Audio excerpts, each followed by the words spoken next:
Assalamualaikum warahmatullahi wabarakatuh, abang semua. Baru-baru ni panas sikit tentang cerita Sabri Yunus kahwin dengan Angelina tu. Angelina, kalau tak silap aku lah, nama aku tak ingat nama dia. Jadi isu yang panasnya tu bukanlah sebab mereka dua orang tu kahwin. Panas juga tu sebab mereka dulu daripada cerita Bima Tentu no. Akhirnya berjodoh juga mereka dua orang tu.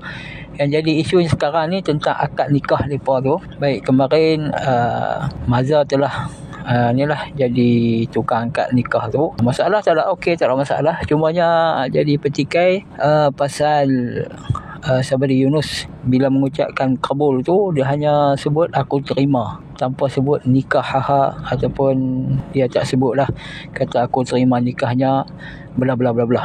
Baik.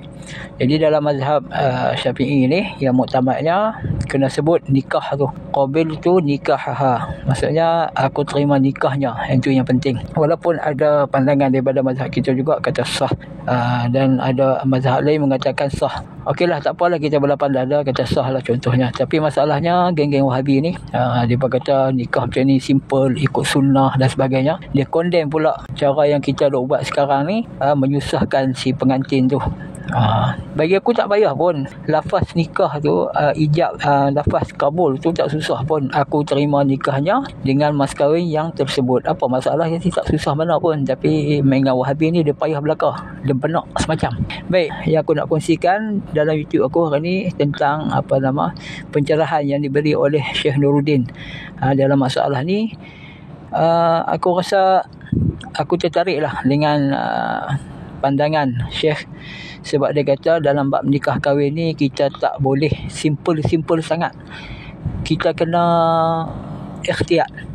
Jadi dalam akad nikah ni kita kena buat sesempurna yang boleh, sejelas-jelas yang mungkin.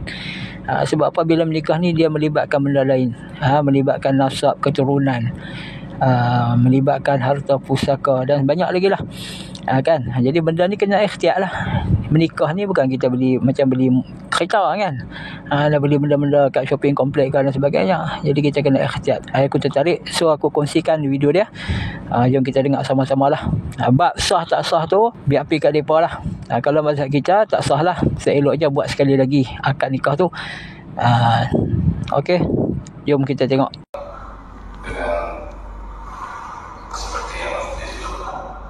Soalannya saya terima dengan seperti yang disebut tanpa menyebut saya terima nikahnya, adakah sah nikahan tersebut? Okey, jadi tadi dah jelas, mungkin dah dengar semuanya. Akad nikah yang berlangsung di negeri Perlis dan tidak alang-alang tanggung dinikahkan langsung oleh sahibus samahah dan dipersaksikan oleh sejumlah sekian ramai, tidak terkecuali juga dengan lurah yang berada di sebelah kanan Datuk Mufti. Jadi dengan ijab kabul yang berlangsung tadi agak relatif lambat.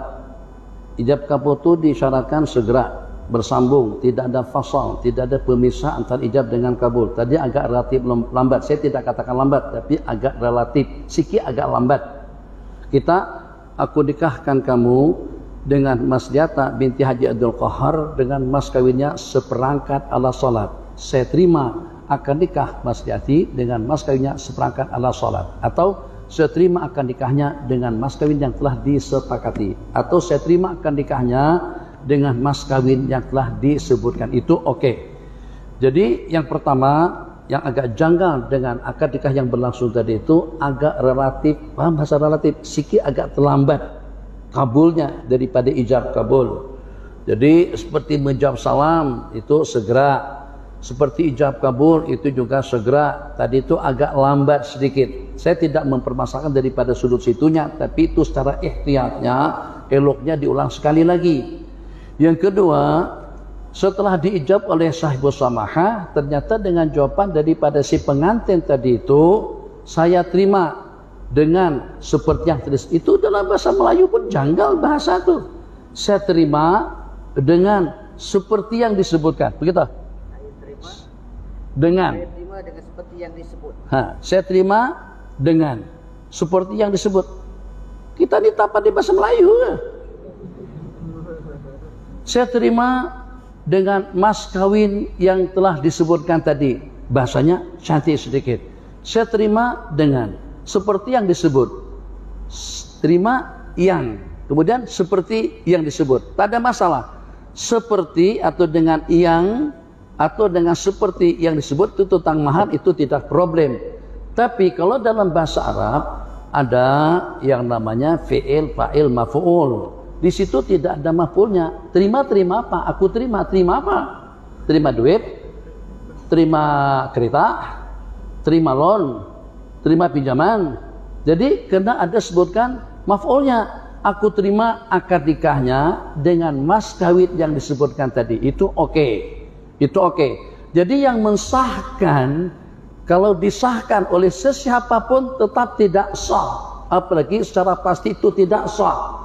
Kenapa jadi tidak sah? Satu, seperti yang habis sebutkan tadi itu, seperti yang disebutkan agak relatif lambat. Oke, itu kita tasamu tidak terlalu masalah sangat sebab ikut uruf. Mungkin uruf kalau seperti di negeri Peris, tak apa lambat-lambat sedikit seperti itu. Oke, tasamu.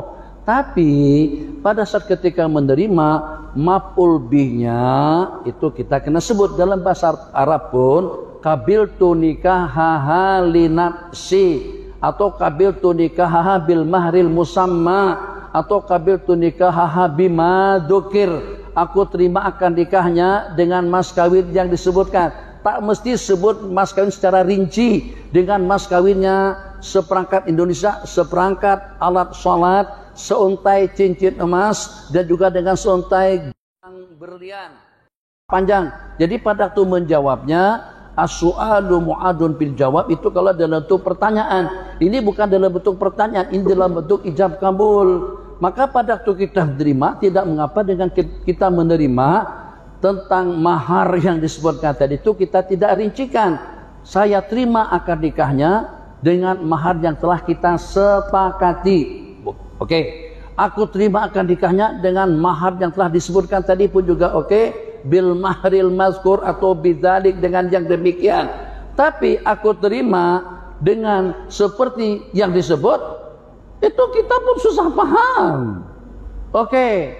Kalau ada yang mengesahkan, sementara ulama mengatakan tidak ada maf'ul bihnya, maf'ul bihnya itu maksudnya pelengkap daripada qabiltu. Qabiltu ada nikahaha, jadi maf'ul bih. Nikahahanya tidak disebut di situ. Qabiltu apa saja masih mubham. Berarti Datu Mufti tolong dibetulkan, kalau tidak sejak daripada malam mereka berhubungan itu adalah zina. Kalian senantiasa memperli kami, suka menyalah-nyalahkan orang ramai terhadap masalah khilafiyah. Nah, bagaimana dengan akad nikah yang seperti itu? Saya bukan nak membalas, tapi kalian berdua orang yang paling suka menyalah-nyalahkan umat, tahlilan, bid'ah, maulidan, bid'ah. Itu apa hukumnya nikah yang semacam itu? Allah coba kalian dengan sesuatu yang lebih berat. Apa saja? Dengan hubungan dua laki istri, dengan syubhah. Kalau seandainya ada yang mengatakan sah, tetap saya katakan tidak sah. Kenapa? Sebab kita punya kaidah yang berbunyi yuhtatu bil afdha'i ma la yuhtatu bi ghairiha. Kita kena lebih ihtiyat, kena lebih berhati-hati, kena lebih berwaspada tentang afdha jamak daripada bodoh, tentang kemaluan wanita yang kita tidak berihtiyat, tidak berhati-hati atau tidak dituntut berhati-hati dengan masalah-masalah lainnya. Nikah kawin kita kena lebih cermat, kita kena lebih teliti. Jangan ada subhat. Jadi kawan kita, sahabat kita yang mengatakan itu sah, tetap itu tidak sah. Sebab kamu katakan kalau sudah terpenuhi syarat-syaratnya, itu syarat-syaratnya, ijabnya betul, kabulnya tidak tepat. Sebab tidak disebutkan maf'ul bihnya, tidak disebutkan nikahaha, tazwijaha, atau tasawujaha, qabiltu nikahaha, qabiltu inkahaha, qabiltu tazwijaha. Itu oke. Tapi kalau aku terima saja, aku terima. Kemudian dengan seperti tersebut. Hah? Aku terima dengan seperti tersebut. Hah, apa tuh? Ini bukan bahasa Inggris. Kalau bahasa Inggris agak kaku sedikit, atau dengan bahasa tak apa. Mana yang juru bicara ada roda di samping, kenapa tidak ditegur? Kenapa tidak diulang? Itu benda bukan benda kecil. Kalau akad jual beli, ulama mengatakan akad jual beli boleh dengan telepon. Taukil boleh dengan telepon. Awak saya wakili untuk menikah, untuk membelikan 3 unit kereta Ferrari atau Lamborghini kuning mana tadi itu. Tak apa wakil. Tapi ulama mengatakan nikah melalui telepon. Banyak ulama mengatakan tidak sah. Kenapa? Jadi yang walaupun kita guna screen hebat, masyaallah tabarakallah, calon suami ada di Chicago, sedangkan istri ada tinggal di Melaka atau tinggal di Sandakan, sedangkan dengan wali yang menikahkan ada di Mekah. Jadi dengan kita secara online dengan menggunakan stelet dinikahkan daripada Mekah kepada menantu yang sedang berada di Amerika. Aku nikahkan awak dengan anak kandungku. Ulama mengatakan nikah begitu tidak sah. Ulama Hanafi mengatakan harus ijab kabul.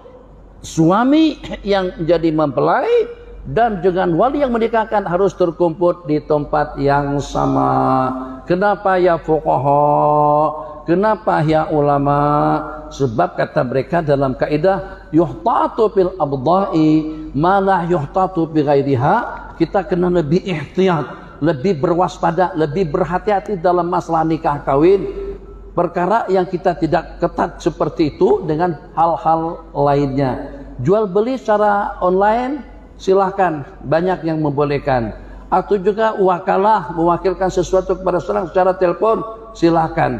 Tapi nikah kawin secara telepon sebagaimana khutbah, jamaah mana? Online, khatib sendirian saja di sini. Mana makmumnya? Makmumnya di rumah masing-masing, online di rumah ikuti khutbah, ikuti sembahyang berjamaah. Tak sah cara seperti itu. Kenapa? Sebab Nabi kita telah berikan panduan kepada kita, sallu kama ra'aitumuni usalli. Kalau seandainya masalah yang lain kita akan bertoleransi, tapi kalau dengan masalah nikah kawin, dibalik daripada nikah kawin ada nafkah, ada tempat tinggal, ada kewajiban untuk memberikan kiswah, istri kena ta'an, lepas berhubungan antara pasangan dua laki istri, ada yang namanya mandi janabah, ada yang namanya junub atau ahkamul janabah. Selanjutnya nanti istri ngidam, lepas ngidam hamil, lepas hamil beranak. Tidak hanya setakat beranak saja, tapi anak itu akan dinisbahkan kepada siapa? Ada tentang nasab, ada tentang warisan, ada tentang kebersamaan yang kita sebut dengan ikhtilat antara laki-laki dengan perempuan. Banyak hukum hakam dibalik daripada akad nikah yang berlangsung.